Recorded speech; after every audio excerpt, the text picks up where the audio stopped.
everyone, it's me, Sassy, and Merry Christmas. Here at TheSassJacket, we are celebrating the third best holiday on the planet, right behind Halloween and the release of Final Fantasy Crisis Core. Thank you for releasing at least one good thing while I'm alive. Now, while your Kris Kringles and holiday jingles may not be as wonderful as they could be due to the passage of time, an easily preventable pandemic, and the inevitable heat death of the universe, I thought, heck, why don't I try to soften the blow just a little bit and throw my hat right into the mix. This is theoretical, of course, because for some reason every time that I try to get rid of this darn thing, it reattaches itself to my scalp. I think it's a parasite of some kind. No doubt trying to feast upon my brain while I sleep. Ha! Joke's on them. There's not a whole lot to nibble on anyway. I'm not even really sure where it came from. I kind of just woke up with it on. Where was I? Oh, right. The making things better bit. So I know that I have a reputation for being a bit of a stick in the mud, mainly because I only ever talk about things that piss me off. So I thought that on this wonderfully dreary Christmas season, I'd talk about something that pisses me on. If you catch my drift. We all know the Christmas classics. Rudolph the Red-Nosed Reindeer, How the Grinch Stole Christmas, Nightmare Before Christmas, Corpse Bride, A Christmas Carol, The Polar Express, Home Alone, Elf, A Christmas Story, Santa Claus, and Christmas with the Cranks if you enjoy Tim Allen for some reason, Die Hard, A Charlie Brown Christmas, Frosty the Snowman. No, Frosty, don't do it. They were good this year, I swear. My family personally had a tradition where we watched National Lampoon's Christmas Vacation every year. We watched this movie so much. Half of the lines in here are stuff that I say to this very day. Shitter was full! Yeah. For some reason, Google thinks that Gremlins is a Christmas classic? No, I would not consider this a Christmas classic. All of these films are great in their own right, but the problem with all of these films, in my opinion, is that they're all old. Really old, in fact. I think the most recent film on here is from 2004. Nothing else really comes to mind that sort of resonated the true spirit of the holidays that's come out in recent years. Now, that statement that I just stated was false. There is one, and it's the entire reason behind this video. Please go watch Klaus. If you want a recommendation right now without any explanation whatsoever, it is Netflix's Klaus. Please don't demonetize this video, Netflix. I need the $5 in ad revenue. Please note that for this video, I'll be doing a broad summary on all of my thoughts on every aspect of this film. So if you want to go into the movie blind, please, I beg if you don't let me spoil anything for you. However, if you're mature enough to not let knowing certain aspects of a film ruin your experience of it, then by all means.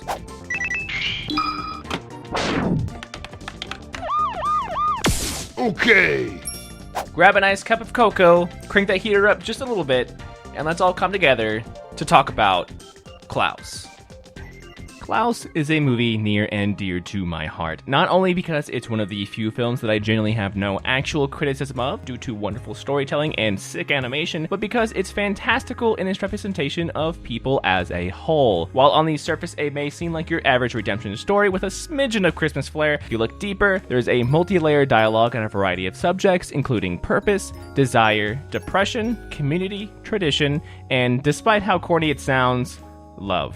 While you view this movie for the first time, I'm sure you'll be dazzled by the incredible animation. While not as bombastic as films like Spider-Man Into the Spider-Verse, I'd put it in the same category as films such as these, as the level of quality and the fact that I could recommend watching these films for their animation alone comes forefront in my mind. All of this is 2D animation, despite many scenes appearing to have the depth of 3D models, all thanks to smart lighting effects and highly detailed textures being used in ways I've never seen before.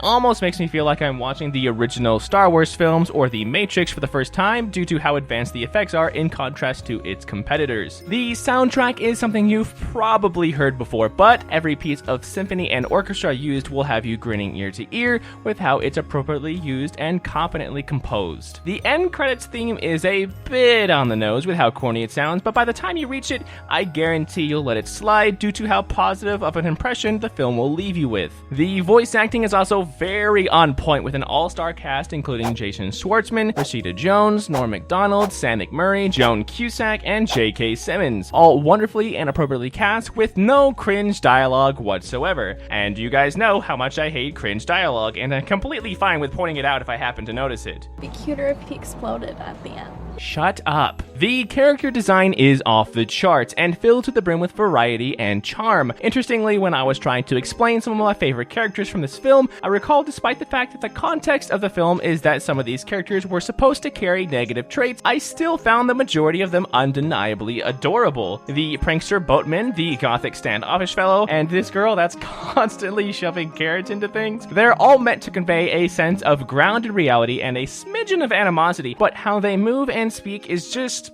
well, cute. And the things that are meant to be cute on purpose will literally melt your heart into a puddle on the ground. Seriously, this kid has no right being this adorable. But I can sit here and list things off of a checklist all day and go about my business as normal. But it's not every day a film falls into my lap that I feel the undeniable urge to speak on just what it means to me as a viewer. Nay, a connoisseur of the fine arts.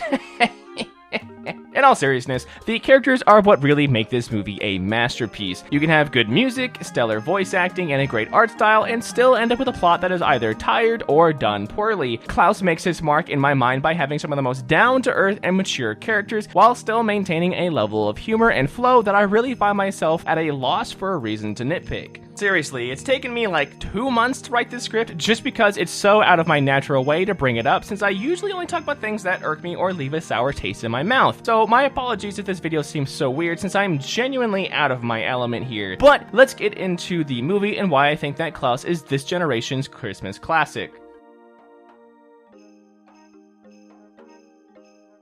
So the movie starts off by introducing Jesper, a spoiled brat who's lived life by having everything given to him by his rich and successful father, who is currently the Postmaster General. After doing everything that he could to push his son to make something of himself while still maintaining his own position and fulfilling his duties, Jesper's father comes to the end of his rope. When Jesper was given an opportunity to be trained in the ways of a postman and barely puts forth any effort whatsoever, his father puts his foot down. He cuts off any support that he's giving his son and offers him a deal. Prove that he can actually manage something on his own by setting up the postal system in an out-of-the-way village by the name of Smearensburg, provide proof of his efforts by getting 6,000 letters mailed through his post in a year, or be cut off and left to his own devices without any financial assistance ever again. Smearensburg itself immediately sets itself up as an undesirable locale, as the majority of the residents there belong to one of two rival families, the Ellingbo and the Crumb. These two clans have been embroiled in a generational feud that's lasted so long that neither side even knows what began their animosity towards one another in the first place, and the rusty gears that propel this machine of hatred forward have been powered by sheer tradition alone. Jesper ends up meeting a few other characters such as Alva, the resident school teacher turned fish market owner, after she found the residents of Smearensburg as unreceptive to her talents as Jesper is finding them to his. He also meets the namesake of the film, a standoffish woodsman and toy maker named Klaus. And just for the sake of getting it out there, yes, this is for all intents and purposes Santa Claus. But what the film does with this is something you'll definitely never expect. Not in a million years. The film, like I said before, deals with a variety of topics, but the one that I consider to be the most appealing and worth talking about is its admission about the true nature of people. We are all driven by desire, every single one of us. We all have hopes and dreams, and it's in pursuing those dreams that give our lives meaning. Plenty of the characters in Klaus struggle with what they want, and the opportunities given to them to step into the roles they feel define them. Something as tender as simply wanting to help people is often overlooked when that person loses the fire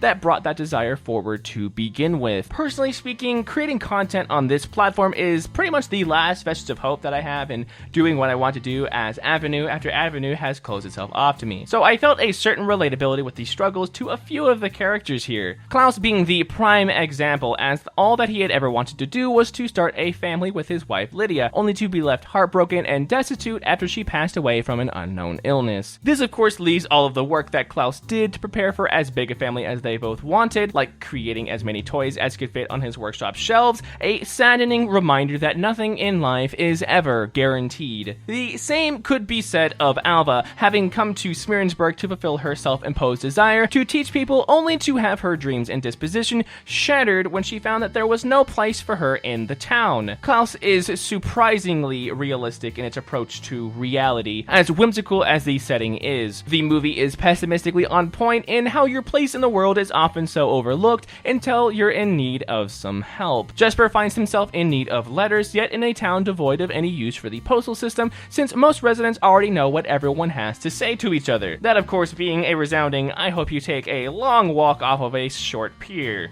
It's interesting seeing the interactions between the Ellingbo and the Crumb, as like any family get-together, there's an unnecessary amount of insults being thrown around and mean-spirited gestures handed out. Though, funnily enough, most of the children who haven't bought into a belief held by their parents find more to like about each other than to hate. Hating someone is a lot of work, especially for no reason at all, and when presented with the reasoning behind why things are the way they are, the reasoning is shaky at best. Challenging the status quo is met with heavy resistance simply because one group thinks they figured out the best way to live, despite any outsider being able to easily tell that it, well, isn't? The film also shows exactly how much difference a single person can really have, whether their intentions are of morally pure beginnings or not. Despite Jesper coming to simply meet his quota and then leave Smearensburg as soon as possible, throughout his time there he ends up calling quite a few people into action by incentivizing them with something that they want. Klaus wants to help children and has a stockpile of toys he no longer needs, and the children have almost nothing to do and next to nothing to their name. I've been around long enough to know that everyone is out to get something.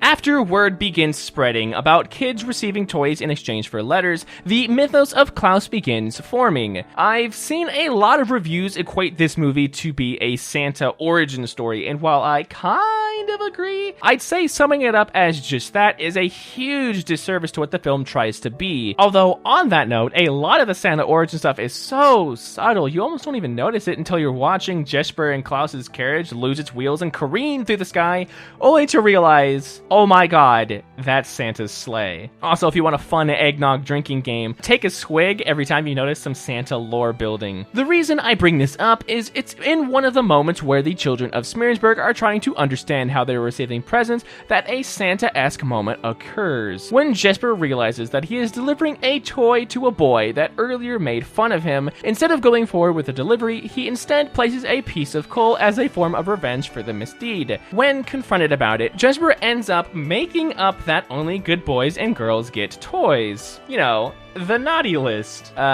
Take a swig of your eggnog if you have it. This event is where an incredible change takes place. The children are given an incentive to be quote-unquote good. And while this initially seems pretty hollow from a moral standpoint, no perspective can be conveyed without at least a little bit of placement on our part. It took Jesper being sent to the ends of the earth just to be able to appreciate how rough some people have it. In that same vein, while the children of Smearensburg initially are coaxed into being generous and selfless at first, you notice that they go above and beyond, and even end up enjoying making their town a better place for everyone. A true, selfless act always sparks another.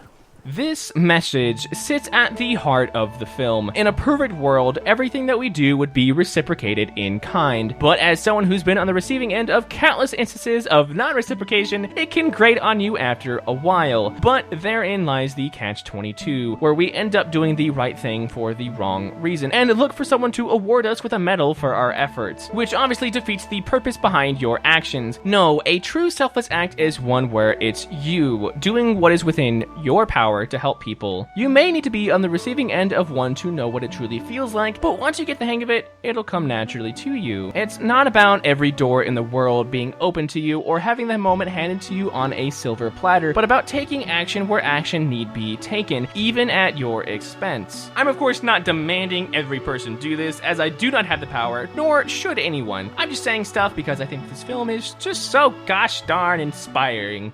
I mean, forgive me, I'm kind of a dreamer, but isn't that why we do it? And now about the ending. I'd like to ask you all to be candid with yourselves, and maybe I'm gonna get a bit mushy, but meh. 'Tis the season. Try to really think about what you want. If you got what you always wanted, would it be enough? Would it satisfy you? Sometimes what we want is paltry compared to what fate has in store for us. I say sometimes because of course we live in reality, and reality is a cruel mistress. I would know. But sometimes it's in our pursuit of what we want that we come across others in need, and detouring to lift others up when we have the strength to do so is where long-lasting friendships are fostered. Not debts, mind you, but having people in your corner that love you and want to see you and help you succeed while you do the same for them is one of the gifts of life that we celebrate around this holiday season. Be passionate about something. Find other people who are passionate and level-headed and stick to them like glue. It's in following each other that we'll all find what we truly want. It's funny how Jesper went from someone who's had everything given to him for free to someone who's willing to give away so freely. Alva just needed what she had to offer to be noticed, and Klaus